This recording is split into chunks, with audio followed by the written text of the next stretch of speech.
আমাকে বলতে হবে যে কলকাতা থেকে শিলিগুড়িতে আমাকে নিয়ে এসছে কে? উত্তর না দিলে রাস্তা বন্ধ করে দেবো আমি। আমি এখানে এলাম কি করে ভাই? প্রশ্ন কুড়ি আর চুপ করে আছে কেন তাইলে? আরে দাদা,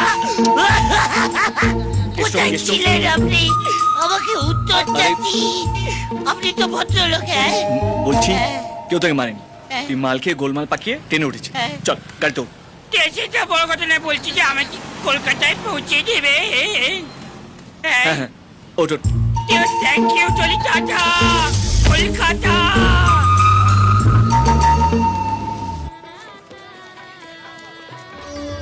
আমি ভেতরে যাবো না।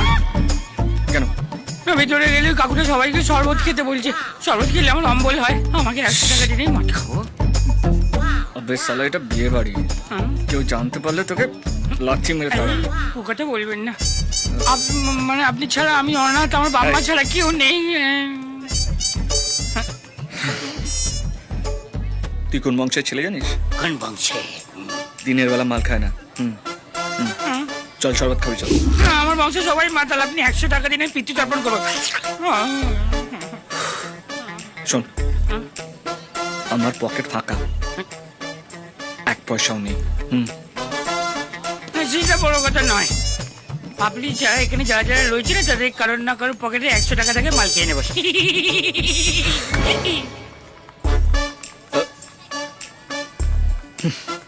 সেটা বড় কথা।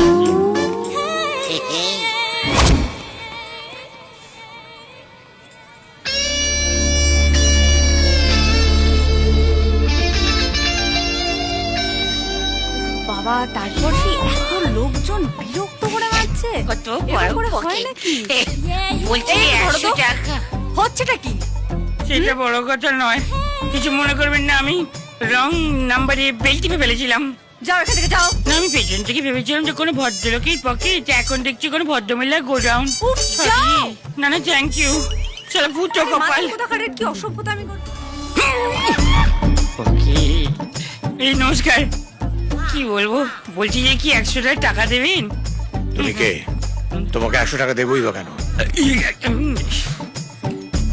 একে তো মদ খেয়ে এসছো, আবার টাকা চাইছো। তোমাকে ঢুকতে দিয়েছে কে?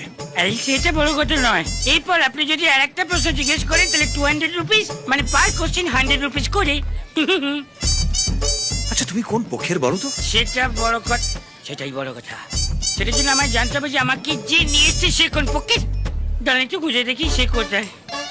ওটা কি চোখে নল লাগিয়ে? ওই তো, ওই কাক কথা শোনে না। 1 মিনিট। ওই যে মাথা